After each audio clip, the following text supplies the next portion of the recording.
Si la parole est à monsieur Olivier Falorni. Merci, Monsieur le Président. Monsieur le Premier ministre, c'est une véritable crise morale qui frappe aujourd'hui notre pays.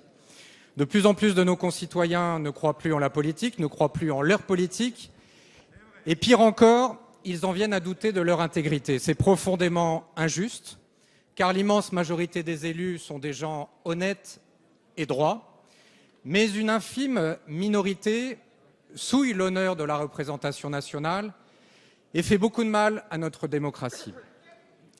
Alors, nous avons voté il y a quelques mois une loi sur la transparence de la vie politique qui a constitué une avancée considérable, mais nous devons aller encore plus loin.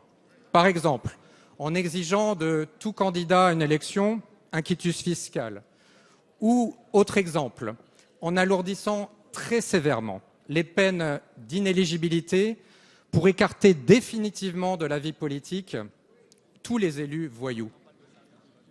Monsieur le Premier ministre, vous le savez, en période de crise, à l'image des années 30, il y a toujours tapis dans l'ombre ceux que j'appelle les prédateurs de la République.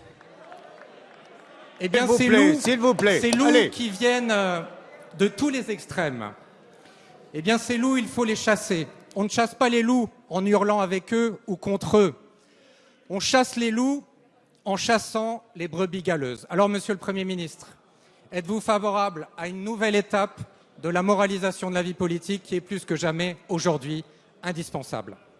La parole est à monsieur Jean-Marie Le Guen, secrétaire d'État chargé des relations avec le Parlement. Merci, Monsieur le Président. Mesdames et Messieurs les députés, Monsieur le député Falorni, nous avons effectivement un devoir de respect scrupuleux de la loi pour nos concitoyens. Aussi, nous ne pouvons pas accepter que quelques-uns, par leurs agissements, jettent le soupçon sur l'ensemble des élus de la République.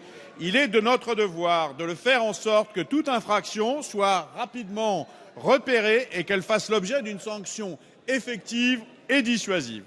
La majorité a fait face à ce risque, vous le rappeliez, en adoptant en 2013 une loi sur la transparence politique. Cette loi est une des lois les plus ambitieuses d'Europe en matière de lutte contre les conflits d'intérêts et la corruption. Elle instaure, vous le savez, une obligation de déport pour éviter les conflits d'intérêts. Elle prévoit des obligations déclaratives extrêmement puissantes pour l'ensemble des responsables publics qui doivent communiquer leur patrimoine et leurs intérêts à la Haute Autorité pour la transparence de la vie publique. Ces déclarations sont pour certaines publiées.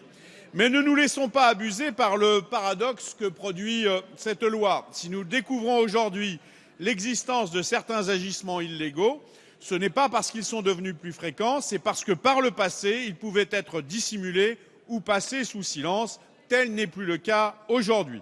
Nous mesurons le chemin parcouru, mais nous avons la conviction qu'il faut aller plus loin. C'est pourquoi nous avons déposé un projet de loi relatif à la déontologie des fonctionnaires et aussi, c'est pourquoi, pour les élus, le président de la République a demandé à Jean-Louis Nadal, le président de la Haute Autorité, de lui faire des propositions pour améliorer encore les lois d'octobre 2013. Je tiens à vous assurer que le gouvernement tiendra le plus grand compte de ces propositions et que sur ce fondement, il engagera dès que possible un débat avec les parlementaires. Merci, monsieur le ministre.